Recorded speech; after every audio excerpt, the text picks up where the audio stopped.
Folks, my next guest tonight served as the 25th United States Secretary of Defense under President Obama.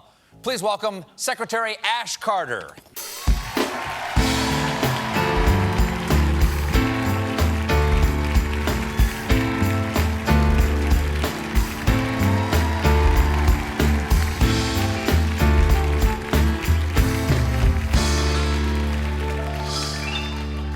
Mr. Secretary, thanks for being here. Thanks for having me. Appreciate it. Now, to get a little bit of the CV out there for people who hadn't followed all the Secretaries of Defense, you were Secretary of Defense under President Obama. For how long? A little around 2 years, and then I was the #2 job before that, the #3 job before that, and then jobs all the way back to the Reagan administration. Well, how would you compare President Obama, or any of the other presidents you served under, with as Commander-in-Chief? With our present president? Well, I mean, let me start with Ronald Reagan. I worked for Caspar Weinberger, who was the Secretary of Defense for President Ronald Reagan, and then you just keep going through President Bush 1, and then President Clinton, Bush 2, and so forth, on to President Obama. I'd say they were all pretty good executives in my observation. Pretty executives good as Commander-in-Chief. Yeah, and good leaders, and very assiduous about their work, and very decent people. And that was true of President Obama as well. I liked working for him. He was hardworking. He was a demanding guy, but that was okay with me. And I know what you're going to ask, which is the current president, whom I don't know well. I've met him a few times, never worked for him, so I can't really say what his habits must be. It doesn't seem like he pays attention to his cabinet secretaries, which would have bothered me. President Obama didn't always listen to my advice, but I always got a chance to give my advice, and that was true going right back to Secretary Weinberger. He used to be listened to by President Reagan. You could see that, and that was a good thing. Did any of those presidents ever go around the room and ask the cabinet to say nice things about them for the camera? Yeah. Now, Did that ever happen? This is the thing. They all also, I thought, were careful, and I tried to be a Secretary of Defense, and I told the troops this: you're doing a serious thing.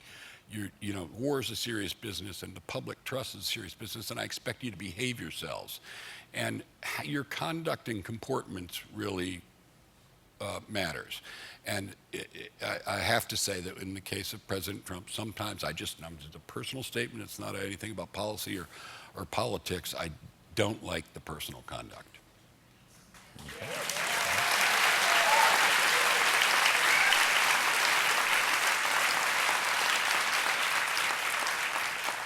That was very gently stated.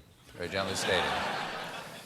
In 2016, you were one of the people, along with the president, who lifted the transgender ban on service members. President Trump has reinstated that.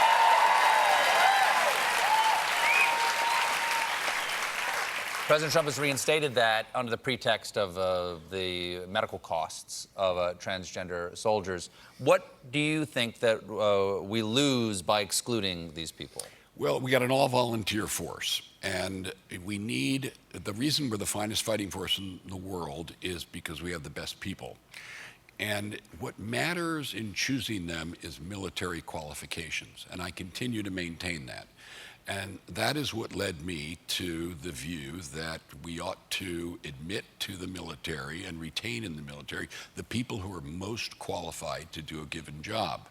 Nobody gets to do a job simply because of who they are in the military. And so military necessity and not social policy was what I thought ought to govern retention and admission to the military. I believed that then. I continue to believe that today. Are you surprised it got flipped so quickly, that it only lasted a few years? I think it'll come back because I think it's based upon that fundamental military necessity of qualifications are what really matter. By the way, Stephen, you've mentioned transgender. I remember when Bob Gates did Don't Ask, Don't Tell. I also opened up all military positions to women. Same thing. It's half the population. I can't take them off the table. Yeah. And something you may not know also, which is we're not geographically everywhere we want to be. We get a large number of recruits from just 6 states in the United States. And what that tells me is there are 44 states where we're not in there recruiting people enough. So that's another thing I'd like to do, which isn't as it doesn't attract as much public attention, but is really just as important. And also technical talent and specialized talent. So there are lots of places. If we're going to continue to have the best, and it's going to be an all-volunteer force and not a draft, we got to pick on the basis of military qualifications. We have to take a little bit of a break. We'll be right back with more Secretary Ash Carter. Stick around.